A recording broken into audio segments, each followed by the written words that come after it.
Sebanyak 13 satwa dilepas liarkan Balai Besar KSDA Papua ke habitatnya di Cagar Alam Pegunungan Siklop. Satwa-satwa itu diketahui merupakan barang bukti titip rawat Direktoral Kriminal Khusus Polda Papua. Dan bagaimana terkait kesempatan itu kami sudah terhubung dengan rekan Aldi Bimantara, reporter dari Tribun Papua. Silakan dengan informasi Anda.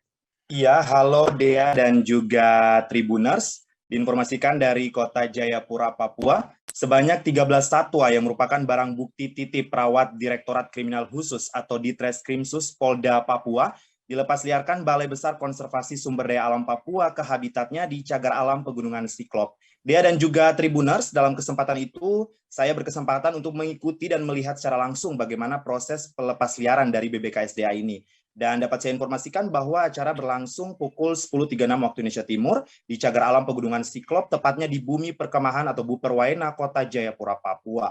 Kegiatan tersebut juga berlangsung di dua lokasi, yakni hutan sekitar kawasan Cagar Alam Pegunungan Siklop, Kelurahan Waena, Distrik Heram, dan juga hutan adat Isyo di Kampung Repang Muaif, Kabupaten Jayapura, Papua.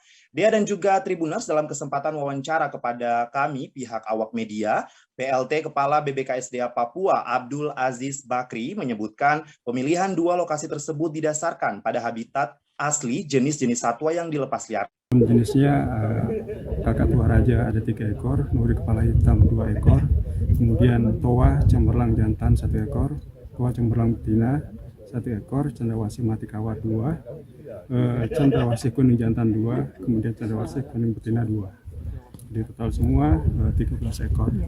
Adapun satwa ini merupakan hasil dari sitaan dari Polda Papua melalui Ditreskrimsus yang merupakan barang sitaan.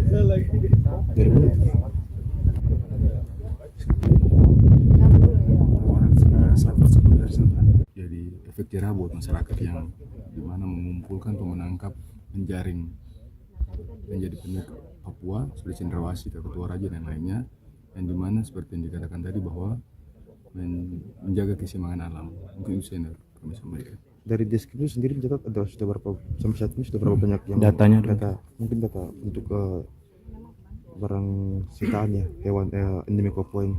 Untuk barang sitaan kayaknya dari kami mungkin Januari sampai udah dua kali, tapi yang pertama itu jangan lupa subscribe, share, komen, dan like ya.